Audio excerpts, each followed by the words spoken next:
আজকে আমি চটজলদি ঝিঙে আলুর একটি রেসিপি দেখাচ্ছি। তার জন্য ঝিঙে আর আলুটা নিয়ে নিয়েছি। এরপরে কড়াই বসিয়ে দিয়েছি। কড়াই তেল দিয়ে দিলাম। আমি এটা সাদা তেলে করছি। কালো জিরে ফোড়ন দিলাম।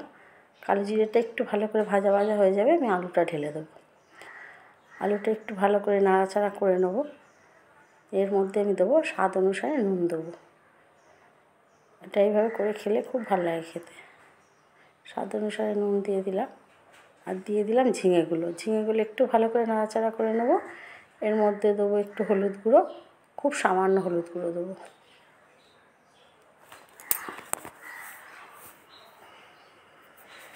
আর দিলাম লঙ্কা গুঁড়ো, সেটাও খুব বেশি না। খুব ভালো করে নাড়াচাড়া করে নেব। ঝিঙে দিয়ে দেখছেন কতটা জল বেরিয়ে গেছে নুনটা দেওয়ার কারণে।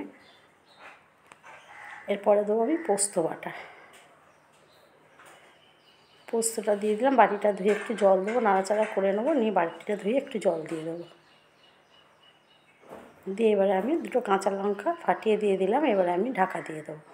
ঢাকা দিয়ে 10 মিনিট পর খুলে দেখি অনেকটাই হয়ে গেছে। আর একটু ভালো করে নাড়াচাড়া করে নেবো। আর একটু সেদ্ধ হওয়ার জন্য একটু ঢাকা দিয়ে দেবো। এবারে 5 মিনিটের মতো ঢাকাটা দিয়ে রাখলাম। হয়ে গেছে। এবার আমি খুব ভালো করে নাড়াচাড়া করে এর ওপর দিয়ে আমি একটু সর্ষের তেল ছড়িয়ে দেবো, কাঁচা সর্ষের তেল।